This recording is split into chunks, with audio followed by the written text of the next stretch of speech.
Sorry sorry Arun, देर हो गई। बहुत देर से इंतजार कर रहे हो क्या?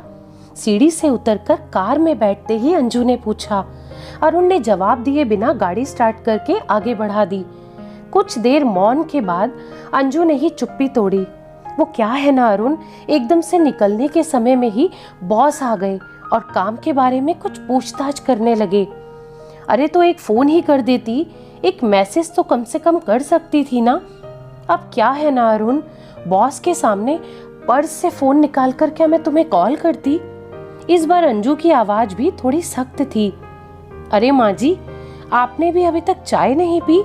बैग टेबल पर रखते हुए अंजू ने अपनी सासू माँ से पूछा, जो अभी अभी कुछ दिनों के लिए अपने बेटे और बहू के पास आई थी।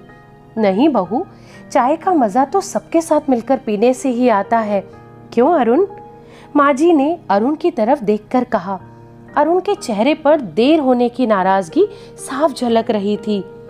आज अंजू को 1 साल पहले वाली बात बार बार क्यों याद आ रही थी, जब वो अरुण से मिली थी और दोनों में प्यार हो गया था। एक ही शहर में दोनों की जॉब थी। उस समय भी समय बेसमय अरुण वीडियो कॉल करके पूछते थे कि कहाँ हो। बार बार वीडियो कॉल से परेशान अंजू ने धीरे धीरे खींचना शुरू कर दिया। अरुण ने बचाव में, तुम्हें देखने का मन हो रहा था, प्यार के विभिन्न रूपों का आवरण चढ़ाकर बचता गया था। पढ़ी लिखी समझदार अंजू को कई दफा अरुण की ऐसी हरकत से संदेह भी हुआ था कि कहीं ये मुझ पर शक तो नहीं कर रहा है ना। पर अरुण की चिकनी चुपड़ी बातों ने संदेह को हमेशा ढका ही रहने दिया। दोनों परिवार वालों ने मिलकर लव मैरिज को अरेंज मैरिज का रूप दे दिया। खट्टी मीठी नोकझोंक के साथ 1 साल बीत गया। हालांकि साल भर में काफी उतार चढ़ाव हुए। खट्टी मीठी यादों के बीच कब अंजू की आंख लग गई पता ही नहीं चला। अचानक आंख खुली। चौंक कर अंजू ने घड़ी की ओर देखा। थैंक गॉड, देर नहीं हुई। फटाफट घर के काम निपटाकर ऑफिस के लिए अंजू निकली। सासू माँ की जितनी भी खिदमत हो सकती थी अंजू पूरी करती थी। हालांकि सासू माँ हमेशा अंजू की व्यस्तता को समझती थी और सासू माँ का पूरा सहयोग भी उसके साथ होता था। ठीक है माँ जी, आप अपना ध्यान रखिएगा, कहकर अंजू निकल गई।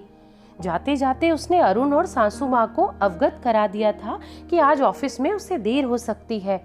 उनके किसी सहकर्मी के विदाई समारोह का कार्यक्रम है। दफ्तर से लौटने के नियत समय से आधे घंटे देर होने पर ही अरुण की बेचैनी बढ़ गई थी, जबकि माँ जी बार बार अरुण को समझाती रहती थी कि अरुण बहू बोलकर गई है ना, फिर परेशान क्यों हो रहा है। लेकिन नहीं, अरुण था कि हर 10 मिनट में बार बार फोन ही किए जा रहा था। जब 2 बार फोन जाने पर अंजू ने कॉल रिसीव नहीं किया तो अरुण की बेचैनी और ज्यादा बढ़ने लगी थी।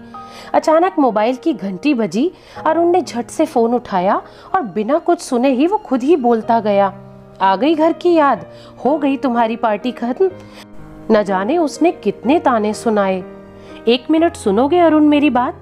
भर्राई आवाज में अंजू ने कहा। मैं बरसात में बुरी तरह फंस गई हूँ। कुछ लड़के पीछे खड़े हैं जो मुझे सही नहीं लग रहे हैं। बरसात और नेटवर्क के चलते फोन लग ही नहीं रहा था।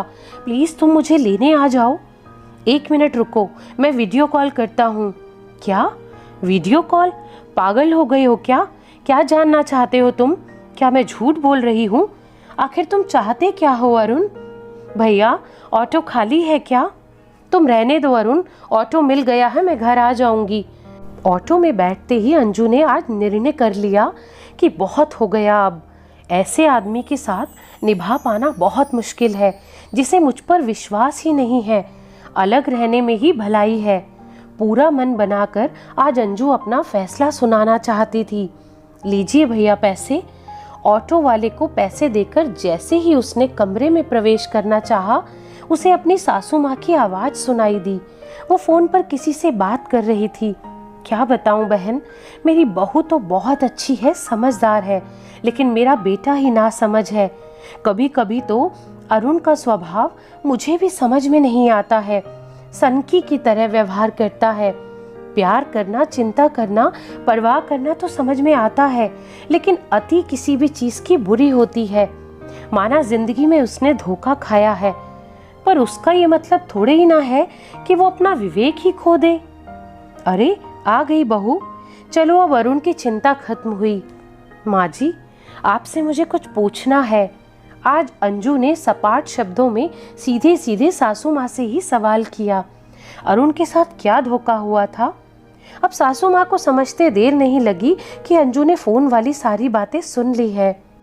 हाँ बेटा, इसकी शादी एक बार पहले भी तय हुई थी, लेकिन उस लड़की ने ऐन मौके पर इससे शादी करने से इनकार कर कहीं और शादी कर ली थी। उसके बाद से ही इसे भरोसा जैसे शब्द से ही भरोसा उठ गया है। अंजू को अरुण की मन की स्थिति समझ में आने लगी थी और परिवार बिखरने से बचने की गुंजाइश दिखने लगी थी।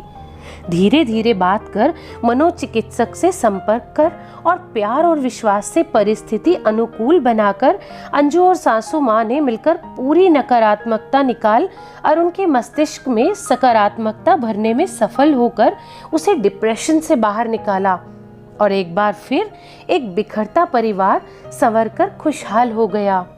तो दोस्तों, तभी कहते हैं ना कि बिना जाने हुए कोई भी हमें कदम नहीं उठाना चाहिए।